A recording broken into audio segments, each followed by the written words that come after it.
नमस्कार. नवजीवन कर अकॅडमीच्या यूट्यूब चॅनलमध्ये आपलं सहर्ष स्वागत करत आहे. मित्रांनो, मी 100 मीटरचा व्हिडिओ टाकत होतो.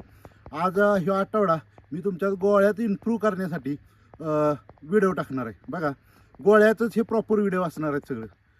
ज्या वेळेला आपण 1600 मीटर रनिंग करत असतो, मी बघा ही गोष्ट तुम्हाला सातत्यानं सांगत असतो की ज्या वेळेला 1600 मीटरचा स्प्रिंटर असतो त्याची बॉडी लँग्वेज वेगळी असते, त्याच्या मसल्सची पॉवर वेगळी असते. त्याच्या मसल्समध्ये पॉवर ही हळूहळू तयार होती आणि जशी बॉडी गरम होईल तसं शेवटच्या वेळेला ती म्हणजे हळूहळू मसल्स तयार म्हणजे हळूहळू मसल्समध्ये पॉवर जनरेट होत असती ज्या वेळेला 1600 मीटरचं स्प्रिंटर असतात त्यांचं. आणि जी गोळा फेक करणारे असतात त्यांचं शोल्डर मोठं असतात आणि त्यांची म्हणजे काय म्हणायचं एकदम स्फूर्तिली मसल्स असतात आणि स्फूर्तीनं म्हणजे एकदम ताकदबाज मसल्स असतात आणि त्या ताकदबाज मसलनं गोळा टाकत असतो. मित्रांनो, लक्षात ठेवा की तुमच्या मसल तशा पद्धतीनं बांधल्या पाहिजेत तर तुमचा गोळा जातो. एखाद्याचा गोळा 9 मीटर जात असला, 12 मीटर जात असला, त्याला काय मतलब नाही. तुमचा गोळा 8.5 मीटर गेला तर मतलब आहे, त्याला मार्क येतं. 9 मीटर पडला तर तुम्हाला बोनस मार्क नाहीत, ध्यानात ठेवा. त्यामुळं एखाद्याचं गोळं बघून तुम्ही आपलं स्वतःला हे करू नका, डिमोटिवेट करू नका. तुम्ही तुमची जी मार्क आहेत ती कन्फर्म करा. बघा, काही जणांनी 100 चांगला असलं आणि गोळा कन्फर्म झाला, विषय गोल. इकडं 6, 10च्या आत 6, 5.5च्या आत याला इकडं बघायचं. असं जरी टेक्निक ठेवलं तरी सुद्धा चालेल. मित्रांनो, ज्या मुलांचं 1600 मीटर आउट ऑफ आहे त्यांच्यासाठी मी गोळ्याची टेक्निक सांगणार आहे. त्यांच्या काय चुका होत्यात काय ते शेवट म्हणजे एक सिरीज असणार आहे. ह्याच्यात एक एक एक एक व्हिडिओ टाकणार आहे मी. म्हणजे पहिल्यांदा काय करायचं, आपल्या चुका काय होत्यात अशा पद्धतीने सांगणार. तर मित्रांनो, जाऊया, मी जास्त तुमचा वेळ घेत नाही. चला तर जाऊया आपण व्हिडिओकडे. बघा, आपण जो गोळा टाकणार आहे तो गोळा आपल्याला किती मीटर टाकायचा आहे? 8.5 मीटर. तुमचा 9 मीटर, 10 मीटर, 11 मीटर गोळा जाऊ शकतो. फक्त गोळ्यातच प्रॅक्टिस केलं, पळालं नाही 1600 मीटर, 100 मीटर आराम केला तर तुमचा गोळा ऑटोमॅटिक जातो. पण आपण ज्या वेळेला रनिंग करतो 1600 मीटर त्यावेळेला जर तुमचा गोळा आउट ऑफ पडला तर, बरोबर का, आता आपला नयनचा गोळा आउट ऑफ पडत होता, बरोबर का, आउट ऑफ 1600चं प्रॅक्टिस वाढलं, ऑटोमॅटिक त्याचा गोळा काल रेशिओ पडला, बरोबर का. हे गोळ्याचं हे आहे, जे आला तेव्हा गोळा हातभर बाहेर टाकत होता, आता हातभर मागं आला. कशामुळे होतं की तुमची जी मसल्स पॉवर आहे त्याच्यामुळे तसं होतं. आणि हे तुमचंच होत नाही, जे प्रॅक्टिस करणार आहे ते त्यांचं तसंच होत असतं, बरोबर का. आता हे गोळा जर आपल्याला कन्फर्म करायचा असला तर काय केलं पाहिजे, मग आपल्या होणाऱ्या चुका टाळल्या पाहिजेत. काय टाळल्या पाहिजेत? बघा, आता आपण गोळा टाकतोय, गोळा टाकताना आपण हातात गोळा धरला, बरोबर. गोळा धरताना आपल्या हाताची पकड व्यवस्थित पाहिजे. काही काहींनी बघा काल गोळा टाकताना असं टाकायचं, सटकला हातात बसला नाही, बरोबर का. म्हणजे आपली पकड महत्वाची आहे, गोळ्याची पकड आपली काय पाहिजे, महत्वाची, बरोबर. आपण असा गोळा धरला, गोळा आपण असा फेकला, बरोबर का.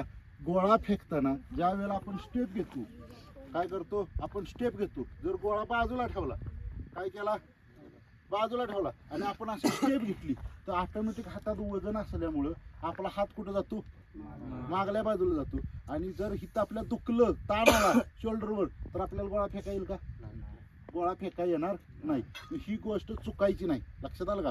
ही गोष्ट चुकायची नाही की आपला हात मागे गेला नाही पाहिजे, बरोबर. आपला मग हात कुठं असला पाहिजे, साधारणपणे हिथं मानेला बघा लावा गोळा. मानेला लावताना राजानं बघा काल हिथं लावला वरती गोळा, वर हिथं नाही लावायचा, बरोबर. कानाच्या हिथं असा गोळा लावायचा, ठीक आहे. नाही तसं जर तुम्हाला हात अवघडल्या होत असला तर हिथं धरा. कुठं धरा, हिथं धरा, मानेच्या बरोबर हिथं. ओके, हिथं धरल्यानंतर बघा ही असं केलं आणि गोळा फेकला. ओके, हे झालं पहिलं टेक्निक की गोळा कसा धरायचा आणि गोळा फेकायचा कसा आणि आपली गोळ्याची चूक काय होती, बरोबर का.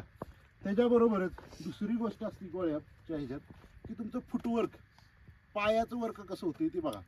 जर तुम्ही काय करता, इथं येता, कुठंतरी बघितलेलं असते इथनं काय माप घेता कोणास ठाऊक, मापाचा काय विषय नसतो. हे 1 मीटरचा गोळा असतो, ठीक आहे. गोळा घेतला तुम्ही, घेतल्यानंतर ज्या वेळेला तुम्ही टाकायला चालू करता त्यावेळेला ह्यो पायातलं अंतर तुमचं जास्त होतं. काय होतं, हे अंतर जास्त होतं. माझ्या जर पायाला अंतर जास्त असतं, मला ढकललं तर मी पुढं पडणार आहे.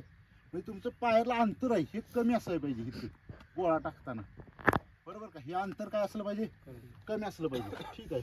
आता बघा हे गोळा तुम्ही हिथनं तिथं टाकला, हे अंतर देणं ठेवायचं कमी झालं पाहिजे, जास्त राहिलं नाही पाहिजे, ना तर गोळा टाकायला येत नाही. आणि फुटवर्क व्यवस्थित झालं पाहिजे. आणि हिथनं गोळा असा पुढं फेकायचा आपल्याला. ओके, फुटवर्कचं लक्षात आलं. आता त्याच्याबरोबर बॉडीचा झटका काय आलं पाहिजे, बॉडीचा झटका आला पाहिजे. बॉडीचा झटका म्हणजे ह्यो हात आहे आपला, ह्यो काही जेवायला ठेवला नाही, ह्यो हात हिथनं बरोबर असा झटका भेटला पाहिजे बॉडीचा, जोरात एकदम झटका भेटला पाहिजे. बॉडीचा जर फोर्स भेटला, ह्यो पूर्ण जर बॉडीचा फोर्स भेटला तर तुमचा गोळा कन्फर्म होणार आहे. नंतर तुम्ही टाकायचा, ताकदीव गोळा टाकून चालत नाही, टेक्निकनं गोळा टाकायला लागतो. बघा काय झालं पाहिजे, हात मागं नाही गेला पाहिजे, पायातला अंतर व्यवस्थित असलं पाहिजे आणि हाताचा झटका बसला पाहिजे. ह्यो काय बसला पाहिजे, झटका. मग आता तुम्ही काय करायचं, ह्या दोनच गोष्टी गोल आखायच्या, ह्या दोनच गोष्टी करायच्या. गोळा हिथनं मागं गेला नाही पाहिजे. मग त्याच्यासाठी काय करायचं, डमी घ्यायचा. डमी घ्यायचा म्हणजे काय घ्यायचं, बॉल घ्यायचा. बॉल, मग आता मानाला हात लावणार आहे ना, त्यांनी बॉल घ्यायचा. इथं बॉल घेऊन डमी मारायचा. नाही तर दगड घ्यायचा, तिथं आपल्याकडे दगड आहे, इथं धरायचं, पायातलं अंतर देणं ठेवायचं. चुकती का पण, हे पायातलं अंतर, हे पायातलं अंतर महत्वाचं. उडी मारली, ओके. आता ह्याच्यात आणखी तुमचं फॉल होते, म्हणून काय करायचं, शो पाय पहिल्यांदा उचलायचा असतो. कुठला, मागला. ह्यो मागला पाय जर पहिल्यांदा उचलला, बघा ह्यो पाय मागला उचलला तर आपलं अंतर पायातलं कमी पडतं, बरोबर. आता निशांत बघा कसा टाकत होता गोळा, असा टाकत होता. हे कशासाठी ठेवले, ह्याच्यासाठीच ठेवले, म्हणजे अंतर तुमचं. आता हिथनं तुम्ही एवढी उडी मारू शकताय का, नाही, बरोबर का, गोळा घेऊन.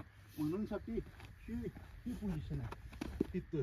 ओके, असं फिरला आणि हिथनं हात मारून केला. जेवढा झटका द्याल, जेवढी तुमची बॉडी हलकी एकदम ह्याच्यात होईल.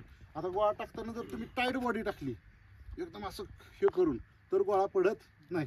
त्यांना ठेवायचं, डगमगायचं नाही, व्यवस्थित प्रॅक्टिस करायची. हे प्रॅक्टिस केलं की तुमचा लगेच गोळा गेला ना आउट ऑफ पडला असं होत नाही. हे प्रॅक्टिस सारखं केलं, मग तुमची बॉडी हलकी झाली पाहिजे. म्हणजे कसं, सोपं वाटलं पाहिजे तुम्हाला. सोपं वाटलं की मग गोळा टाकायचा. ही झाली पहिली स्टेज कशाची, तुमची चुका न होण्याची, बरोबर का. त्यात आपण सुधारणा करू आणि 1 आठवड्याभरात तुमचं सगळ्यांचं गोळं आउट ऑफ करू. ओके, मी सांगते तेवढं फक्त करायचं, समजलं. ओके.